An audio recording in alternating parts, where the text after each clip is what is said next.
A Odisseia, por Homero, canto 3. O sol lançou-se no céu de bronze, deixando a bela superfície da água para dar luz aos imortais e aos homens na terra que dá cereais. Chegaram a Pilos, a cidade bem fundada de Neleu. Na praia ofereciam-se sacrifícios sagrados de negros touros, a Poseidon de azuis cabelos que abala a terra. Havia 9 bancadas de 500 homens sentados. À frente de cada uma estavam 9 touros para o sacrifício. Foi depois de terem provado as vísceras e terem assado as coxas para o deus que os outros aportaram à margem, descendo e dobrando a vela da nau redonda. Fundearam-na e desembarcaram na praia. Da nau desembarcou Telêmaco com Atena à sua frente. A ele falou primeiro a Deus, a Atena de olhos esverdeados. Telêmaco, não deves sentir vergonha de modo algum, pois foi para isso que atravessaste o mar, para saberes notícias de teu pai. Onde o cobriu a terra ou que destino foi o seu? Agora dirige-te a Nestor, domador de cavalos. Vejamos que conselho guarda escondido no seu peito. Vai suplicar-lhe em pessoa para que ele te diga a verdade. Uma mentira nunca dirá, é demasiado prudente. A deusa deu resposta ao prudente Telêmaco. Mentor, como irei? Como deverei cumprimentá-lo? Não tenho experiência com palavras sutis, é natural que um jovem se iniba de interrogar um homem idoso. A ele deu resposta a Deus, Atena de olhos esverdeados. Telêmaco, algumas coisas serás tu a pensar na tua mente, outras coisas um Deus lá porá. Na verdade não julgo que foi a revelia dos deuses que nasceste e foste criado. Assim dizendo, indicou o caminho Palas Atena. Rapidamente ele seguiu no encalço da deusa. Chegaram à reunião e às bancadas dos homens de Pilos, onde Nestor estava sentado com seus filhos, em redor companheiros assavam carne ou colocavam-na em espetos. Mas quando viram os estrangeiros, vieram todos juntos para lhes apertar as mãos, para convidá-los a sentarem-se. O primeiro a chegar junto deles foi Pisistrato, filho de Nestor. Segurou-lhe nas mãos e sentou-se no festim, em peles macias sobre a areia da praia, junto do pai e de Trasímede, seu irmão. Serviu-lhes uma dose de vísceras, derramou vinho numa taça de ouro, erguendo-a interpelou Palas Atena, filha de Zeus, detentor da égide. Invoca, ó estrangeiro, soberano Poseidon, pois dele é a festa que aqui viestes encontrar. Depois de teres feito a libação e orado, como é de justiça, dá também a esse homem a taça de vinho doce, para ele fazer a sua libação. Parece-me ser a pessoa que reza aos deuses. Todos precisamos dos deuses imortais, mas ele é jovem, de idade igual à minha. Por isso, darei a ti primeiro a taça dourada. Assim dizendo, colocou-lhe na mão a taça de vinho doce. Atena regozijou-se com a prudência de um homem tão justo, porque lhe dera em primeiro lugar a taça dourada. Depois invocou com afinco o soberano Poseidon. Escuta, Poseidon, que abalas a terra. Não te recuses a levar a bom termo esses assuntos para nós que te invocamos. Em primeiro lugar, confere glória a Nestor e a seus filhos, e depois dá justa recompensa aos outros, aos homens de Pilos, por essa louvável hecatombe. Concede que Telêmaco e eu próprio regressemos com tudo para que viemos cumprindo na nau escura veloz. Assim orando, assegurou ela própria que tudo se cumprisse. Deu a Telêmaco a bela taça de 2 asas e o querido filho de Ulisses orou da mesma maneira. Assada a carne, tiraram-na dos espetos, dividiram as porções e participaram da festa soberba. Mas depois de terem afastado o desejo de bebida e de comida, entre eles falou primeiro Nestor de Gerênia, o cavaleiro. Agora é a melhor altura para interrogar os estrangeiros, perguntando quem são, uma vez que já deleitaram com comida. Ó estrangeiros, quem sois? De onde navegastes por caminhos aquosos? É com destino certo ou vagueias à deriva pelo mar, como piratas que põem sua vida em risco e trazem desgraças para os homens de outras terras? A ele deu resposta o prudente Telêmaco, já mais corajoso, pois Atena lhe insuflara coragem no coração para que inquirisse a respeito do pai desaparecido, de modo que granjeasse fama honrosa entre os homens. Ó Nestor, filho de Neleu, glória valente dos aqueus, perguntas de onde somos, da minha parte dir-te-ei. Vimos de Ítaca, debaixo do monte Nion. O assunto que me traz é privado, não público. Vim pela vasta fama de meu pai, na esperança de que algo me chegue aos ouvidos, do divino e sofredor Ulisses, que dizem ter combatido ao teu lado na cidade dos troianos. Sobre todos os outros que contra os troianos combateram, ouvimos dizer onde cada um encontrou a morte amarga, mas a morte dele fê-la o crônida imperscrutável. É que ninguém pode dizer ao certo onde morreu, se foi derrotado por inimigos em terra firme ou se foi no mar entre as ondas de Anfitrite. Por isso estou junto dos teus joelhos como suplicante, para saber se me podes contar como morreu, no caso de teres visto com teus olhos ou de teres ouvido o relato de algum viajante. Infeliz, além de todos, o gerou a sua mãe. E peço-te que nem por pena nem vergonha abrandes a tua palavra. Mas diz-me com clareza tudo o que souberes. Suplico-te, se alguma vez, meu pai, o nobre Ulisses te prometeu e cumpriu alguma ação ou palavra na terra dos troianos, onde muito sofreram os aqueus, lembra-te disso agora em meu benefício, diz-me toda a verdade. A ele deu resposta Nestor de Gerênia, o cavaleiro. Amigo, visto que me recordaste a dor que naquela terra sofremos, nós, os filhos dos aqueus, indomáveis na coragem, tanto pelo que aguentamos nas naus sobre o mar brumoso, vagueamos em busca dos despojos para onde nos conduzia Aquiles, como pelos combates em torno da grande cidade do rei Príamo. Pois aí viriam a morrer os melhores dentre nós. Aí jaz Ajax belecoso, aí jaz Aquiles, aí Patroclo igual dos deuses nos seus conselhos, aí jaz o meu querido filho, tão forte quanto irrepreensível Antíloco, rápido na corrida e na peleja. E muitos outros males por cima deste sofremos. Que homem mortal seria capaz de enumerar todos? Nem que permanecesses aqui 5 ou 6 anos, a perguntar-me sobre os males que sofreram os divinos aqueus. Antes te terias cansado e regressado à tua casa.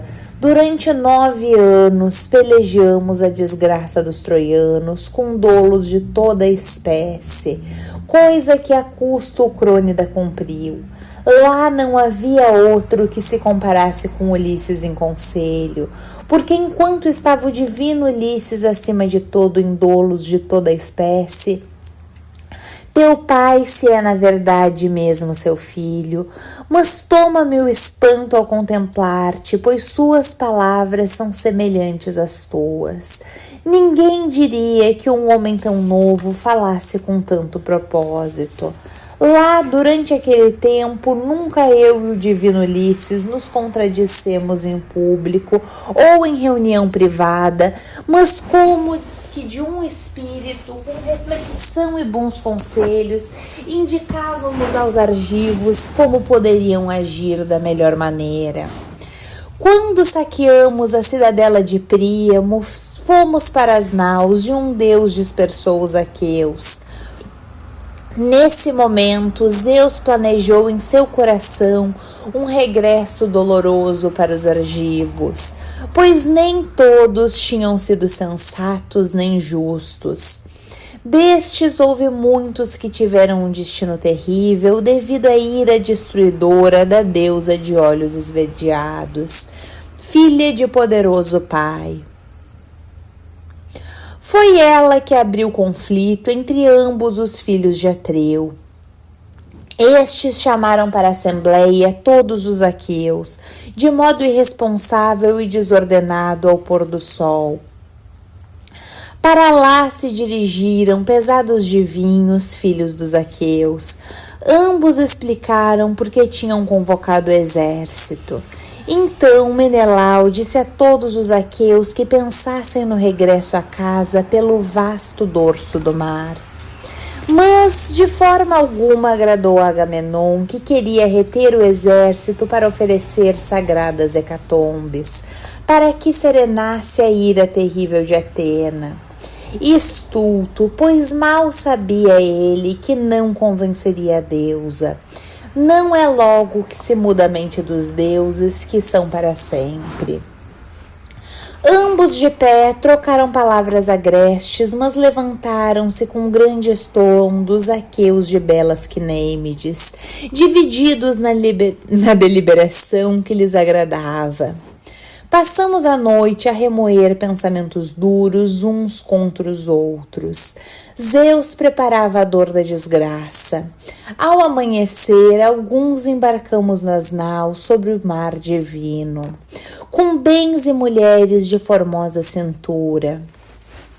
Metade do exército ficou para trás, permanecendo onde estava Agamenon, filho de Atreu, pastor das hostes. Nós embarcamos e pusemo-nos a remar, e as naus navegaram depressa. Um deus serenou o mar, cheio de grandes monstros, chegados a Tênedo. Oferecemos sacrifícios aos deuses, desejosos de voltar para casa, mas Zeus não queria o nosso regresso. Deus duro que levantou a discórdia pela segunda vez. Alguns viraram suas naus recurvas e partiram com o fogoso soberano Ulisses, de matizado pensamento, honrando assim Agamenon, filho de Atreu. Mas com a minha frota de naus prossegui caminho, pois compreendi o infortúnio que o Deus preparava. Fugiu o belicoso filho de Tideu, incitando os companheiros. Mais tarde, depois de nós dois, veio o loiro Menelau, apanhou-nos em Lesbos enquanto planeávamos a longa viagem. Se haveríamos de navegar para norte de Quios Rochosa, em direção à ilha de Psíria, mantendo Quios à nossa esquerda, ou se a sul de Quios, junto a Mimas de fortes ventos, pedimos aos Deus que nos indicasse uma saída, assim o fez. Indicou que navegássemos pelo meio do mar até Eubéia, para que mais rapidamente fugíssemos da desgraça. Levantou-se um vento guinchante e as naus deslizaram sobre os caminhos piscosos. Chegamos à noite a Geresto. Aí, sobre o altar, muitas coxas de touros oferecemos a Poseidon, depois de percorrida tal extensão de mar. Foi no quarto dia que em Argos os companheiros de Diomedes, filho de Tideu, domador de cavalos, fundearam suas naus recurvas, mas eu vim para Pilos e o vento não abrandou desde que o Deus o pusera a soprar. Assim cheguei, querido filho, sem notícia, nada sei daqueles dentre os aqueus que se salvaram ou pereceram. Mas as informações que me chegaram aqui, sentado no palácio, Como é de justiça ouvirás, não as ocultareis. Diz que chegaram bem em casa os mirmidões de lança selvagem, a quem conduziu o famoso filho do magnânimo Aquiles. Chegou bem Filocteto, o glorioso filho de Peante, para Creta conduziu Idomeneu, todos os companheiros, todos os que à guerra sobreviveram, e nenhum lhe roubou o mar. Mas vós, lá longe, tudo ouviste sobre o filho de Atreu, como chegou em casa, como Egisto lhe deu a morte amarga. Na verdade, pagou o preço de modo doloroso. Que coisa excelente quando fica o homem assassinado o filho. Uma vez que Orestes castigou o assassino de seu pai. Egisto argiloso, porque lhe matara o pai famoso. Também tu, amigo, pois vejo que és alto e belo, serás valente, para que vindouros falem bem de ti. A ele deu resposta o prudente Telêmaco: ó Nestor, filho de Neleu, grande glória dos aqueus, fortemente se vingou aquele, e os aqueus atribuir-lhe-ão vasta glória. Para que delas saibam homens ainda por nascer, aprouvesse aos deuses dar-me força igual, para me vingar dos pretendentes e de sua dolorosa transgressão, desses indolentes que conspiram para me prejudicar. Mas não foi essa felicidade que os deuses me fiaram, nem para mim, nem para meu pai. Só me resta aguentar. A ele deu resposta Nestor de Gerênia, o cavaleiro: ó amigo, já que me referes e recordas tais coisas, dizem que muitos pretendentes da tua mãe planejam maldades no teu palácio à tua revelia. Diz-me se é subjugado de modo voluntário ou se o povo te detesta por influência de algum oráculo. Quem sabe se Ulisses não virá para se vingar a violência deles, ou se chegará só ou com todos os aqueus. Quisesse Atena, de olhos esverdeados, estimar-te como outrora estimou o famoso Ulisses na terra dos troianos. Quando nós, aqueus, sofríamos dificuldades, pois nunca vi deuses a estimar abertamente um mortal como Palas Atenas, colocando-se a seu lado. Se ela assim se estimasse e cuidasse de ti em seu coração, esquecer-se-iam alguns dos pretendentes do casamento. A ele deu resposta o prudente Telêmaco: ancião, não penso que a tua palavra se possa cumprir, de tão grande vulto é o que dizes. Estou espantado, não esperaria que tal acontecesse, nem que os deuses o quisessem. A ele deu resposta a Deus, Atena de olhos esverdeados: Telêmaco, que palavra passou além da barreira dos teus dentes? De longe, se assim quisesse, facilmente o Deus salvaria um mortal. Por mim, quereria antes chegar em casa depois de muitos sofrimentos e ver o dia do retorno, do que chegar à minha lareira para ser assassinado, como aconteceu a Agamenon, devido ao dolo de Egisto e da mulher. Mas a morte que chega a todos, nem os deuses podem afastar de um homem que lhes é amado, quando abate o destino deletério da morte duradoura. A deusa deu resposta ao prudente Telêmaco: mentor, não falemos mais dessas coisas, embora nos preocupem. Para ele não há regresso verdadeiro, pois a morte já lhe determinaram os imortais um negro destino. Mas agora quero perguntar outra coisa a Nestor, visto que mais que qualquer outro sabe o que é justo e sensato. 3 vezes disse, regeu gerações de homens. A mim parece semelhante a um Deus imortal. Ó Nestor, filho de Neleu, diz-me a verdade. Como morreu o filho de Atreu, o poderoso Agamenon? Onde estava Menelau, que assassínio planeou para ele o ardiloso Egisto, quando matou alguém mais forte? Não estava Menelau na Aqueia Argos, mas entre outros povos vagueava, de modo que Egisto confiante o matou? A ele deu resposta Nestor de Gerênia, o cavaleiro. Dir-te-ei então, meu filho, toda a verdade. Tu próprio saberás como as coisas teriam acontecido se Egisto tivesse sido encontrado vivo no palácio pelo filho de Atreu, o loiro Menelau, vindo de Troia. Sobre ele, nem mesmo na morte se teria a terra amontoado, mas cães e aves de rapina o teriam dilacerado, enquanto jazia na planície, longe da cidade.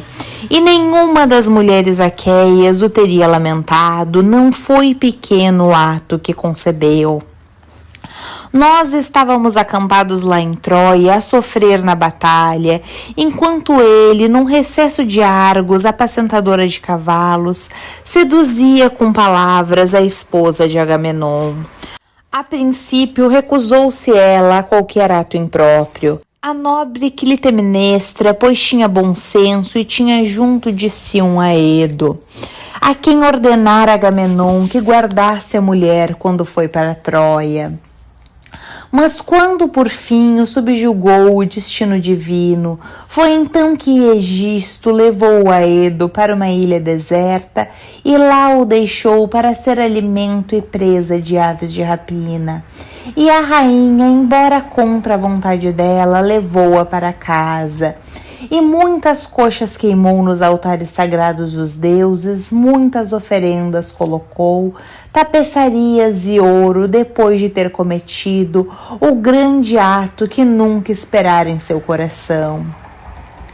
Da nossa parte, navegávamos juntos, vindos de Troia, o filho de Atreu e eu próprio, ligados por amizade. Porém, quando chegamos ao sagrado Súnio, um promontório de Atenas, foi aí que Febo Apolo, com suas setas suaves, a vida tolheu o timoneiro de Menelau. Enquanto nas mãos segurava o leme da rápida nau, Frontes, o filho de Antenor, o melhor de todos os homens, a conduzir a nau quando sopravam os ventos de tempestade, ali se deteve Menelau, embora quisesse prosseguir caminho para enterrar o companheiro e dar-lhe cerimônias fúnebres, mas quando por sua vez, navegando sobre o mar cor de vinho, em suas côncavas naus, se aproximou dos altos rochedos de Maleia. Então Zeus, que vê de longe, preparou-lhe um caminho detestável, derramando sobre ele rajadas de vento guinchantes, enviando ondas monstruosas, inchadas como montanhas, aí dividiu a frota ao meio, levando algumas naus para Creta, onde habitavam os sidônios, junto às correntes de Járdano. Há ali um rochedo liso e escarpado até o mar, do limite da Gortina para o mar brumoso, onde Noto empurra as ondas enormes até Festo. E uma rocha pequena corta o caminho a ondas grandes. Aí chegaram algumas das naus e a custo os homens escaparam à morte.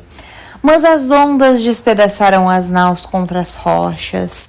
Todavia, 5 naus de proas escuras, para o Egito o vento e as ondas as levaram.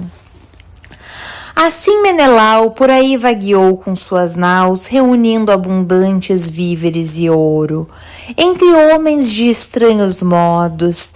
Enquanto isso, Egisto planeava em casa aquelas amarguras. Reinou 7 anos em Micenas, rica em ouro, depois que matou o filho de Atreu e subjugou o povo. Mas no 8º ano regressou de Atenas como sua desgraça o divino Orestes e matou o assassino de seu pai, o ardiloso Egisto, porque ele matara o pai glorioso.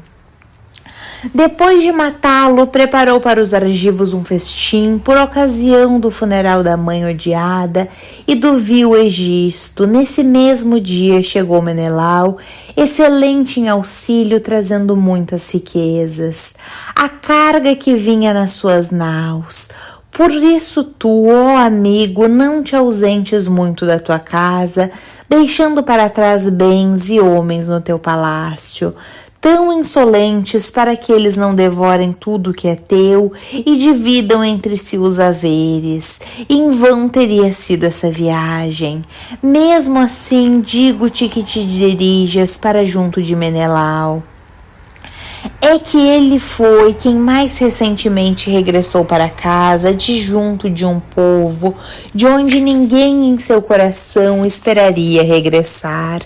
Depois que os ventos da tempestade o arrastaram para um mar tão vasto, que nem as aves dele regressam ao fim de um ano, de tal modo é grande e terrível.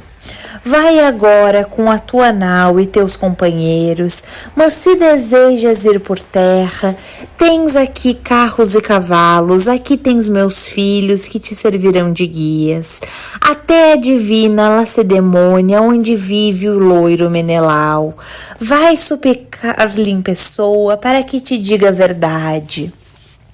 Uma mentira nunca te dirá, é demasiado prudente. Assim falou, o sol pôs-se e sobreveio a escuridão. No meio falou então a Deus, Atena de olhos esverdeados. Ó ancião, tens razão em tudo que disseste, mas agora cortai as línguas dos touros e misturai o vinho, para que, tendo oferecido libações a Poseidon e aos outros deuses imortais, pensemos em dormir, pois é a altura de o fazermos. Já a luz desceu por baixo da escuridão. Não fica bem permanecermos no festim dos deuses, mas partirmos. Assim falou a filha de Zeus, deram ouvido ao que ela disse. Logo os escudeiros lhes verteram água para as mãos, vieram depois mancebos encher as taças de bebida. Serviram todos depois de aos deuses terem oferecido uma libação. Atiraram as línguas para o fogo, levantando-se derramaram libações. Depois do vinho ofertado e bebido, tanto quanto pediu o coração. Atena e Telêmaco, semelhante aos deuses, desejavam ambos regressar à côncava nau, mas Nestor deteve-os e lançou-lhes estas palavras: que tal coisa impeça Zeus e todos os deuses imortais que vos dirijais de minha casa para a vossa nau veloz, como se de um pobre sem roupa vos afastasseis, a quem faltam em casa cobertores e mantas para eles ou seus hóspedes dormirem em conforto. Em minha casa cobertores e belas mantas, nem irá o querido filho de Ulisses deitar-se nas tábuas de uma nau enquanto eu viver. Enquanto ficarem depois de mim os filhos no meu palácio, para dar hospitalidade a hóspedes a quem quer que aqui venha. A ele respondeu a Deus, Atena de olhos esverdeados: falaste bem, estimado ancião, e fica bem a Telêmaco que faça como dizes, pois assim é melhor. Ele irá agora contigo para dormir no teu palácio, mas de minha parte voltarei para a nau escura, para animar os companheiros e contar-lhes tudo, pois entre eles sou o único de mais idade. Os outros são mais novos e acompanham-nos por amizade, todos da mesma idade do magnânimo Telêmaco.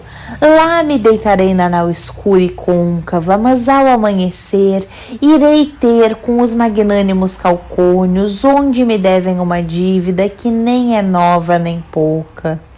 E tu, visto que a tua casa ele chegou, põe a caminho Telêmaco num carro com teu filho, dá-lhe cavalos, os mais céleres e mais fortes que tiveres. Assim falando, partiu Atena de olhos esverdeados na forma de um abutre. O espanto dominou todos, o ancião maravilhou-se ao ver tal coisa com os olhos. Apertou a mão de Telêmaco e falou-lhe pelo nome.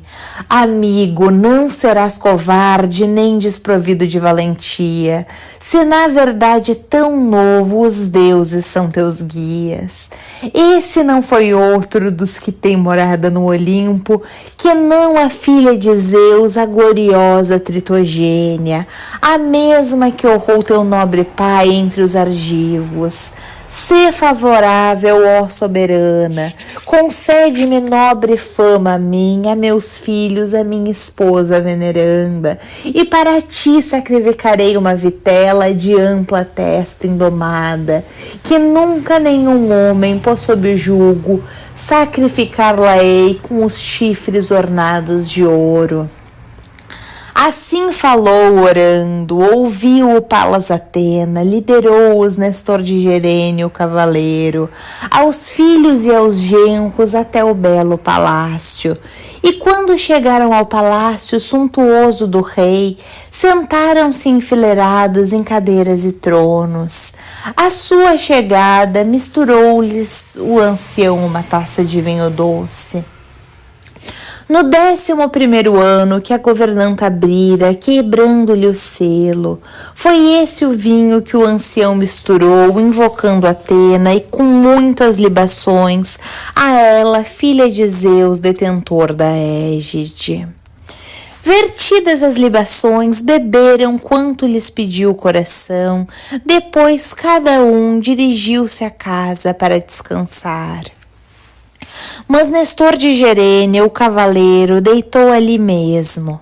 Telêmaco, querido filho de divino Ulisses, numa cama encordoada, sob o pórtico retumbante, e ao seu lado Pisístrato de bela lança, condutor de homem, que de seus filhos era o único solteiro no palácio. Ele próprio dormiu no aposento interior do alto palácio e ao lado a augusta esposa que lhe preparou a cama.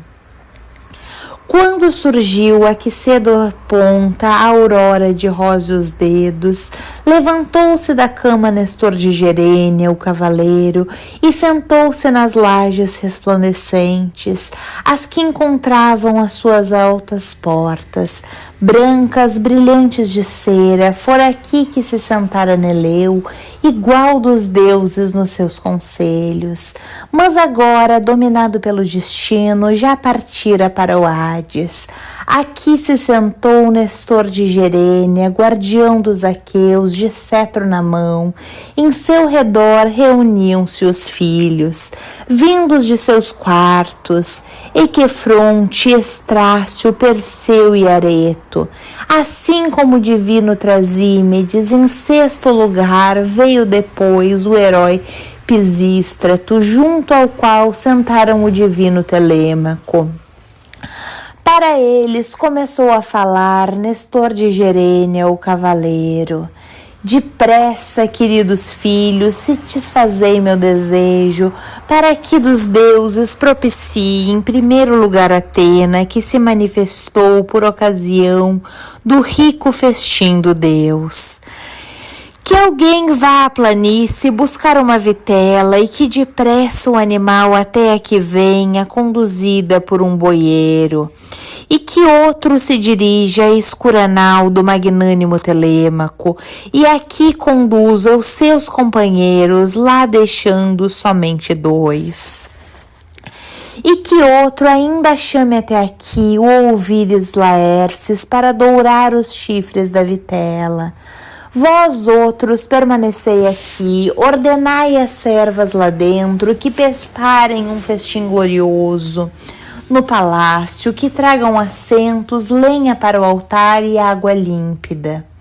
Assim falou e todos se lançaram à obra. Veio a vitela da planície da nau veloz e bem construída vieram os companheiros do magnânimo Telêmaco. Veio o ourives com seus instrumentos de bronze e acabamentos da sua arte. A bigorna, o martelo, a bem-feita tenaz com que o ouro trabalhava, e veio também Atena em busca do sacrifício. O ancião Nestor, condutor de cavalos, ofereceu o ouro, e o ourives dourou com cuidado os chifres da vitela, para que a deusa se regozijasse com a oferenda. Estrácio e Equifronte conduziram pelos chifres a vitela, e Areto veio do tálamo trazendo água lustral numa bacia embutida com flores, e na outra mão grãos de cevada. Num cesto, e Trasímedes, inflexível na guerra, trouxe um machado afiado, pronto para desferir o golpe à vitela. Perseu segurou a bacia para recolher o sangue. O ancião Nestor, condutor de cavalos, deu início ao rito com a água lustral e os grãos de cevada, invocando Atena e atirando ao fogo pelos da cabeça do animal. Depois de terem orado e espalhado os grãos de cevada, logo se aproximou Trasímedes, o corajoso filho de Nestor, e desferiu o golpe. O machado cortou os músculos do pescoço, deslaçando a força da vitela. Levantaram o grito as filhas, as noras e a veneranda esposa de Nestor. Eurídice, a mais velha das filhas de Clímeno. Em seguida, os homens levantaram do amplo chão a cabeça da vitela, e logo a degolou Pisístrato, condutor de homem. Dela derramou o sangue negro, dos ossos fugiu a vida. Esquartejaram-na de imediato, cortando as coxas, segundo a ordem própria. Cobriram-na com gordura e por cima puseram pedaços de carne crua. O ancião queimou-as nas achas e por cima verteu o vinho frisante. Junto dele, os jovens seguravam garfos de 5 dentes. Queimadas as coxas, provaram as vísceras e cortaram o resto, fazendo espetadas com os pedaços, e assaram-nas segurando os espetos nas mãos. Enquanto isso, a bela Policasta, filha mais nova de Nestor, filho de Neleu, dava banho em Telêmaco. Depois que ela o banhou, esfregou com azeite, o vestiu com bela capa e túnica. Ele saiu do banho igual aos imortais no seu corpo. Foi sentar junto de Nestor, pastor das hostes. Assada a carne, tiraram-na dos espetos e sentaram-se para comer. Serviram-nos homens excelentes que verteram vinho em taças douradas. Mas depois de terem afastado o desejo de comida e de bebida, entre eles falou primeiro Nestor de Gerênia, o cavaleiro. Meus filhos, atrelai ao carro cavalos de belas crinas para Telêmaco, para que prossiga o seu caminho. Assim falou, e eles ouviram e obedeceram. Depressa atrelaram ao carro os cavalos velozes, e a governanta colocou no carro pão, vinho e iguarias, das que comem os reis criados por Zeus. Então Telêmaco subiu para o belo carro, e Pisístrato, filho de Nestor, condutor de homem, subiu para junto dele e pegou nas rédeas com as mãos. Com o chicote incitou os cavalos, que não se recusaram a correr para a planície, deixando a alta cidadela de Pilos, e todo dia sacudiram o jugo que tinham ao pescoço. O sol pôs-se e escuros ficaram todos os caminhos. Chegaram a Feras, casa de Diocles, filho de Ortíloco, a quem gerara Orfeu. Aí passaram a noite e foi-lhes oferecida a hospitalidade devida aos hóspedes. Quando surgiu a que cedo desponta a aurora de róseos dedos, atrelaram os cavalos e subiram para o carro enfeitado, saíram dos portões e do pórtico retumbante.